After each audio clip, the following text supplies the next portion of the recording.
Okay, dear students, in this class we will learn about the chemical potential. Chemical potential.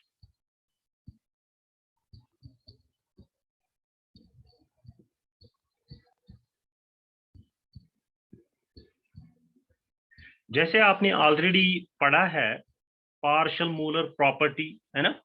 अगर मैं आपसे पूछूं कि partial molar property in terms of Gibbs free energy, आपने क्या लिखा था? This do G upon do N I with respect to number of moles, है ना। तो आपने कांस्टेंट किया था temperature, pressure, N1, N2 and so on, ठीक है।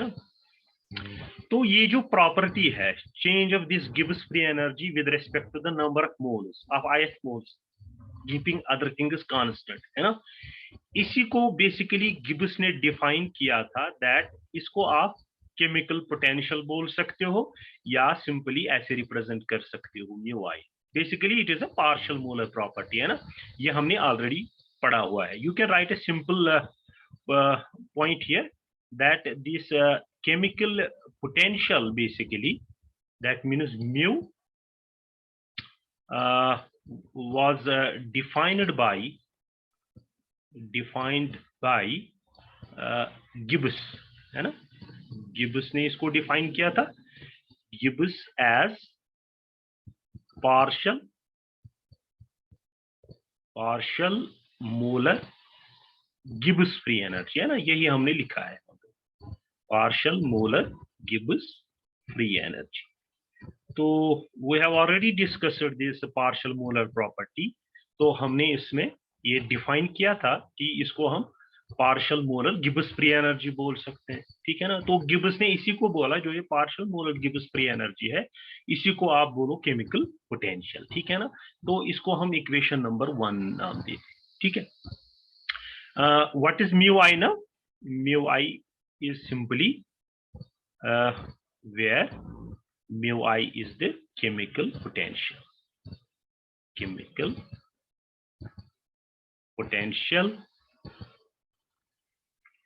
of the ith component. Suppose mu I अगर रिप्रेजेंट कर रहे हैं that means of the ith component, ठीक है। सपोज अब आपको दिया हुआ है मल्टी कंपोनेंट सिस्टम, ठीक है ना। तो you can simply write for a multi component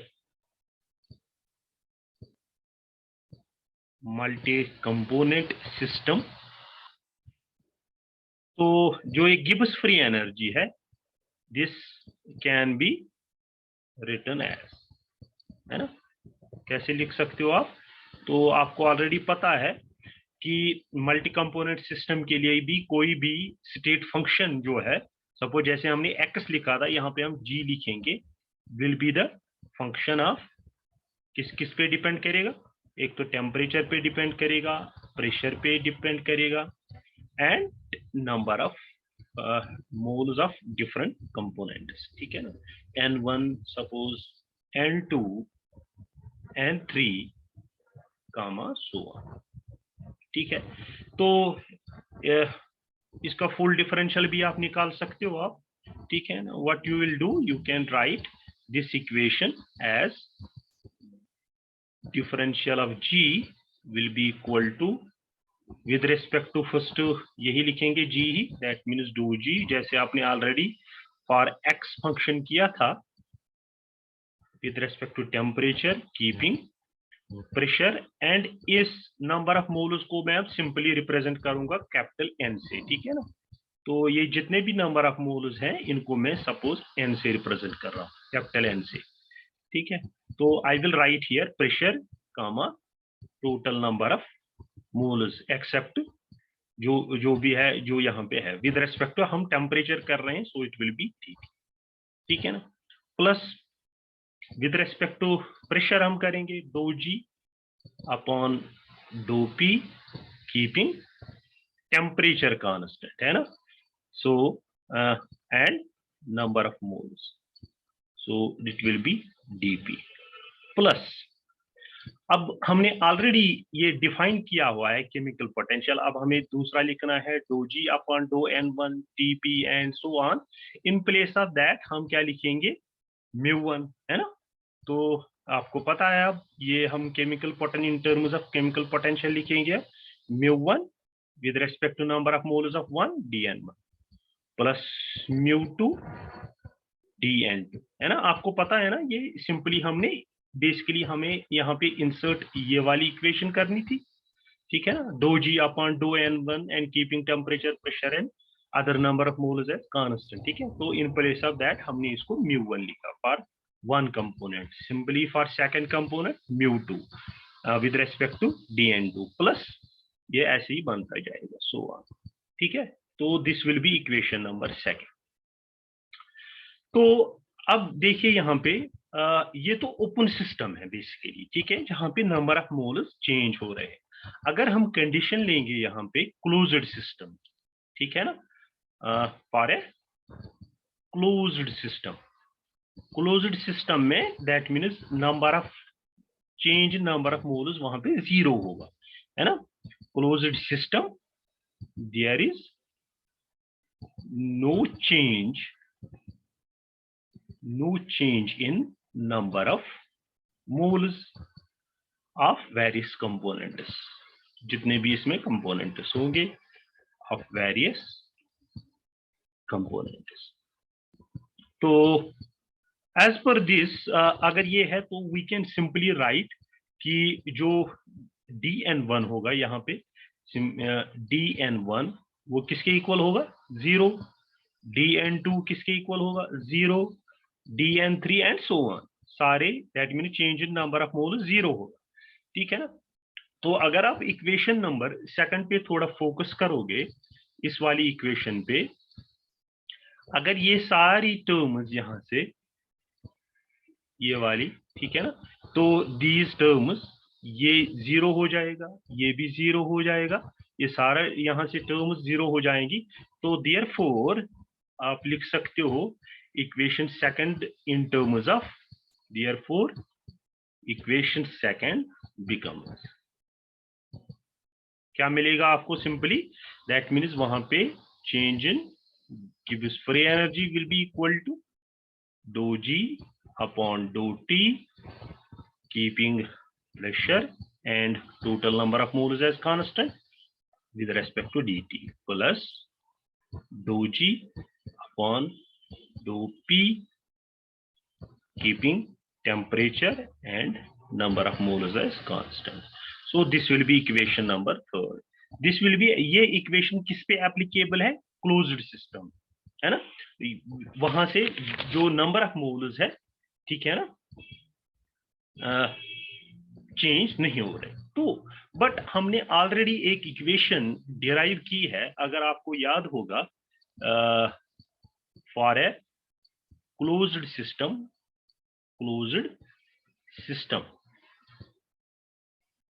the change in Gibbs free energy is defined as, ठीक है ना। ये हमने ऑलरेडी एक इक्वेशन निकाली थी, अगर आप फर्स्ट फ्यू पेजेस उल्टोगे तो वहां पे हमने ये इक्वेशन निकाली थी, जो change in Gibbs free energy होता है for a closed system that is related by entropy volume by this equation minus S D T plus BDP. ये किसके लिए एप्लीकेबल है, ये हमने ऑलरेडी एक इक्वेशन ऑफलाइन क्लासेस में ऑलरेडी ये डिराइव की थी, ठीक है ना, क्लोज्ड सिस्टम के लिए। तो it will B equation number 4।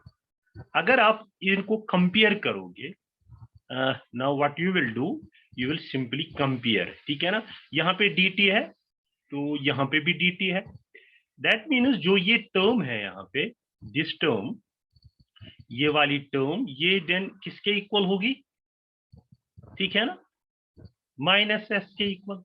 तो सिमिलरली डो जी ये वाली टर्म देन किसके इक्वल होगी, वॉल्यूम के इक्वल। सो नाउ कंपेयरिंग, अगर हम कंपेयर करेंगे कौन कौन सी इक्वेशन, ये वाली इक्वेशन थर्ड है, fourth, equation third and fourth, ठीक है ना। तो what you can get, you will simply write dou G with respect to temperature, keeping pressure, total number of moles constant, it will be equal to minus S, because dt यहाँ पे हो, है ना। तो ये ओके, तो एक और इक्वेशन आप लिख सकते हो, that means we have one more equation, dou G upon dou P at constant temperature and total number of moles will be equal to simply volume. These are very very important equations, ठीक है ना। तो as far as net and gate is concerned, ठीक है, तो very very important equations, these are for closed system, है ना। तो ये हमने in terms of entropy भी निकाला and in terms of volume भी निकाला, डेल्टा G, है ना। ओके, सो जो हमारी इक्वेशन सेकंड है, अगर हम ये वैल्यूज लेके values, therefore equation second can be written as, अब हम शॉर्ट में कैसे लिखेंगे इस दैट इक्वेशन को, कि dg तो है वहां पे, ओके। तो इन प्लेस ऑफ dou G यहाँ पे, ये अगर आप इक्वेशन सेकंड यहाँ दोबारा जाओगे, in place of this and this you can simply write minus s dt, यहाँ पे v dp plus mu1, बाकी तो सेम रहेगा, ठीक है ना। तो what we will write, we will simply write here minus s dt, okay, plus v dp plus mu1 dn1 plus mu2 dn2 plus जितने भी इसमें कंपोनेंट होंगे, ठीक है ना। This will B equation number okay 5, ठीक है। तो अब इस पे आप कंडीशंस कुछ लगा सकते हैं, ठीक है। तो अगर आप टेम्परेचर कांस्टेंट रख रहे हो या प्रेशर कांस्टेंट रख रहे हो, तो these terms will be obviously zero. So at constant temperature and pressure, जैसे आपने कांस्टेंट रखा, ये भी जीरो हो जाएगा, ये भी जीरो हो जाएगा, ठीक है ना। So therefore dt will be equal to 0 and dp will be also equal to 0. It will imply equation 5 can be written as, है ना। तो आप ऐसे लिख सकते हैं इसको, because these two terms will be 0, तो आप लिख सकते हो dg will be equal to mu1 dn1 plus mu2 dn2 plus so on. So this will be equation number 6, ठीक है। अब एक और कंडीशन है, अगर जो हमारा सिस्टम है ये इक्विलिब्रियम पे है, if the system is at equilibrium, ठीक है ना। आपको पता है डेल्टा जी क्या होता है, इक्विलिब्रियम पे जीरो होता है, change in Gibbs free energy zero होती है ना। If the system is it equilibrium at constant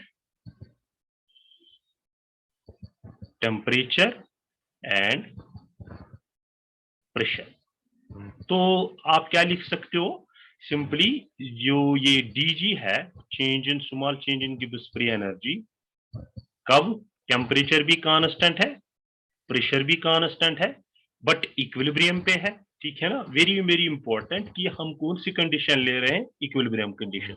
so this will be equal to then 0, okay. As for this equation 6 क्या बनेगी, ये एट इक्विलिब्रियम ये 0 हो जाएगा, दैट मीन्स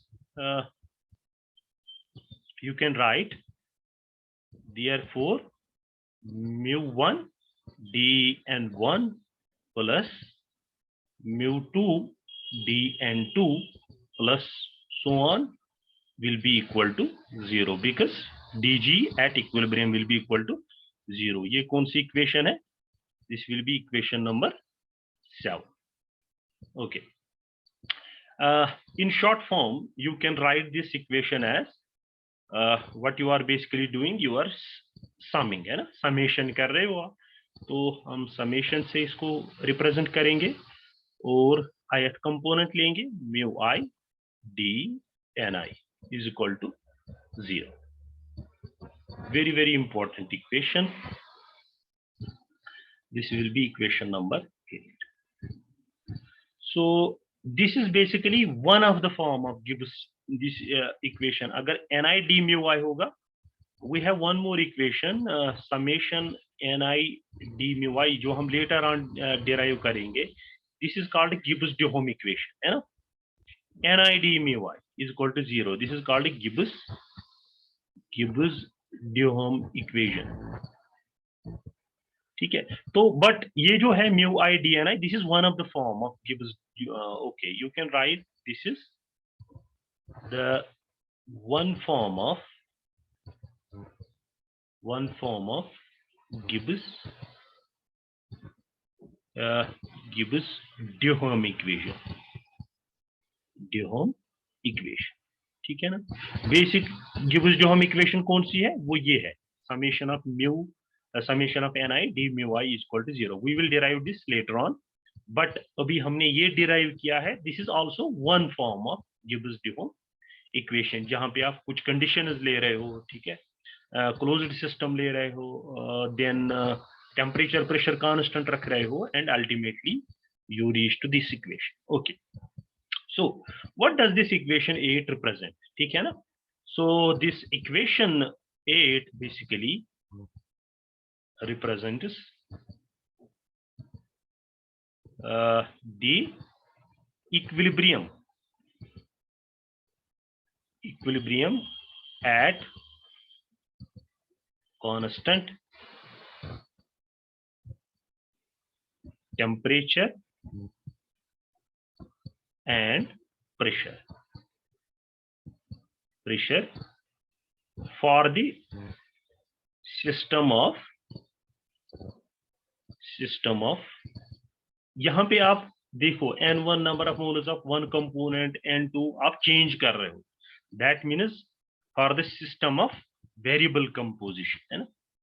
That means जहाँ पे different components की जो composition है वो change हो रही है, number of moles change हो रही है, ठीक है ना? Variable composition. तो this is very important point कि ये equation क्या represent करती है? ये basically represent करती है इक्विलिब्रियम को, जहां पे टेम्परेचर भी प्रेशर भी आपने कांस्टेंट रखा है, but you are changing the number of moles, या सिस्टम जहां पे वेरिएबल कंपोजिशन के लिए ये एप्लीकेबल है. Equation number 8. Okay, so this is how you can derive it. Okay, now moving to the next very important point, that is we will now use this chemical potentials and other, अब इनको हम relate करेंगे, ठीक है ना, other thermodynamic functions. ठीक है, तो इनको ये हम देखते हैं ये कैसे आपस में रिलेटेड है, वेरियस थर्मोडायनेमिक फंक्शंस. अब आप यहाँ पे पहले एक सिस्टम ले रहे हो जो वेरिएबल कंपोजिशन, जहां पे कंपोजिशन वेरी हो रही है या नंबर ऑफ मोल्स चेंज हो रहे हैं, ठीक है ना? तो फर्स्ट पॉइंट यही लेंगे हम, for a system of variable composition, the change in Gibbs free energy is given by. ठीक है ना? तो ये हमने अभी देख लिया, क्योंकि ये हमने अभी डिराइव किया. इसमें जैसे जैसे टेम्परेचर भी है, प्रेशर भी है और कंपोजिशन भी चेंज हो रही है, जो ये small change in Gibbs free energy ये किसके इक्वल होती है? Minus S D T plus VdP, और जैसे वेरिएबल कंपोजिशन ये तो क्लोज्ड सिस्टम के लिए हुआ, अगर वेरिएबल कंपोज या ओपन सिस्टम हुआ तो then plus summation mu i DNI। ये हमने अभी देखा। हमने म्यू आई समेशन क्यों लिखा, क्योंकि यहाँ पे μ1 DN1 plus μ2 DN2 plus so on different composition हैं, डिफरेंट नंबर ऑफ मोलर जो चेंज हो रहे हैं, तो हमने इनको सिंपल फॉर्म में, शॉर्ट फॉर्म में, समेशन फॉर्म में लिखा। ठीक है ना।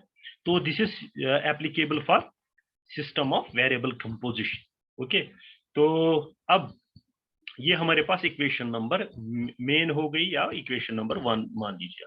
अब हम जो फर्स्ट ले रहे हैं थर्मोडायनेमिक फंक्शंस कुछ, फर्स्ट इसमें सपोज ए में ले रहे हैं हम एंथैल्पी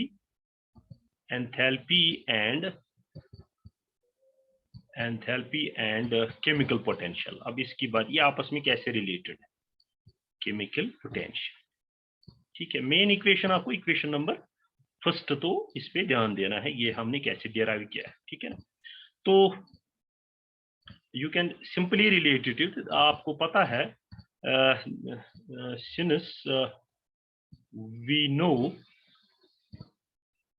दैट कि G is equal to H minus TS, ये हमारे पास सिंपल ये है इक्वेशन है। ठीक है ना, गिब्स हेल्महोल्ट्ज इक्वेशन। तो यहाँ पे आप सिंपली इस H को, एंथैल्पी को कैसे लिख सकते हैं, H will be equal to yes G plus TS, है ना, थोड़ा सा रीअरेंज करके। अब ये जो इक्वेशन है इसका हम टोटल डिफरेंशियल बनाएंगे। ठीक है ना। तो I will right in the next slide कि हमारे पास जो एंथैल्पी है basically Gibbs free energy plus TS से रिलेटेड है। ठीक है ना। सो टोटल डिफरेंशियल, जो इसका total differential of this equation is, ठीक है ना। तो वही सेम प्रोसीजर यूज करना है जैसे हमने पहले में किया था। ठीक है ना। You can simply write it DH is equal to, ये तो DG हो जाएगा। ठीक है, प्लस डिफरेंशियल ऑफ TS। ठीक है ना। तो यहाँ पे UV फंक्शन बन गया। You can write DH is equal to TG plus TDS plus SDT। ये टोटल डिफरेंशियल हो गया इस इक्वेशन का। इसको हम इक्वेशन नंबर 2 नाम देते हैं। अब जो इक्वेशन 1 से जो वैल्यू है DG का, वो हम इस इक्वेशन में पुट करेंगे। ठीक है ना। इक्वेशन नंबर 2 में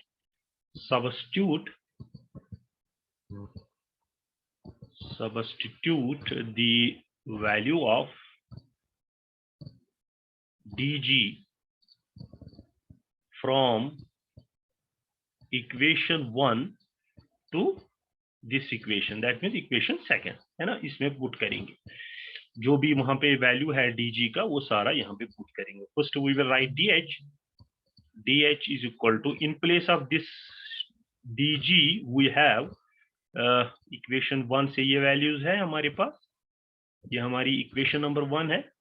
तो ये सारा वैल्यू जो है यहाँ पे पुट करेंगे। ठीक है ना। तो what we will write simply minus SDT plus VdP plus summation of mu i DNI plus ये TDS ऑलरेडी है यहाँ पे इस इक्वेशन में, और प्लस SDT। ठीक है। तो व्हाट यू कैन सी कि कुछ टर्म्स कैंसल हो सकती हैं। This is minus term and this is plus term, ये तो कैंसल हो गई। ठीक है ना। What you have now, you have simply the change in Gibbs free energy is basically equal to now you can write I will write in this way. First I will write TDS plus then VdP plus summation of mu I DNI. This is equation number 3. now अब आप ये equation तो main equation है, that means ये equation in terms of chemical potential है ना, enthalpy in terms of chemical potential है ना। ये आप देख सकते हो, आप केमिकल पोटेंशियल टर्म भी आ गई इसमें और एंथैल्पी भी इसमें आ गई। अब इसमें कभी कभी आप कुछ केसेस ले सकते हो। सपोज अगर आप temperature at suppose constant, suppose entropy he constant कर रहे हो, ठीक है ना, at constant entropy and suppose come up pressure भी आप कांस्टेंट कर रहे हो, प्रेशर कांस्टेंट कर रहे हो, एंड मोल्स ऑफ Nj जो डिफरेंट देन दिस म्यू आई है ना, मोल्स ऑफ Nj अगर आप कांस्टेंट कर रहे हो, तो ये जो इक्वेशन थर्ड है, तो ये फिर किस फॉर्म में लिख सकते हो आप? यहाँ पे आपने एंट्रोपी भी जीरो कर दी, dp भी जीरो कर दिया, because s is constant, p is constant, and change in this Nj is also equal to 0, ये हमने कर दिया। नाउ दैट मीन्स आप सिंपली लिख सकते हो जो dh दिस इक्वेशन, नाउ ये जो लास्ट वाली इक्वेशन है आपके पास, इक्वेशन नंबर थर्ड, इसको आप रिप्रेजेंट कर सकते हो dh, that means change in enthalpy. आपने क्या क्या कांस्टेंट रखा? एंट्रोपी कांस्टेंट रखा, प्रेशर कांस्टेंट रखा और Nj मोल्स, है ना, except this the Ni moles, है ना।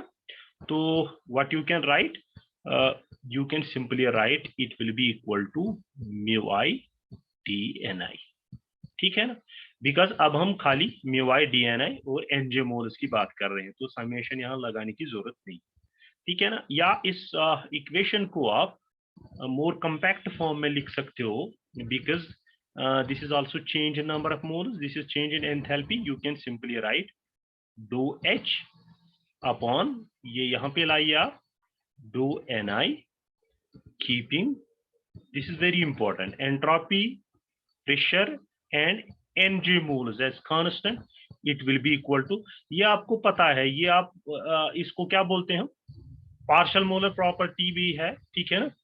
तो इसको भी आप केमिकल पोटेंशियल से रिप्लेस कर सकते हो, dou H अपॉन, ठीक है ना। तो ये हमारे पास रिप्लेस क्या, ये हमारे यहाँ पे इक्वल ही आ गया केमिकल पोटेंशियल।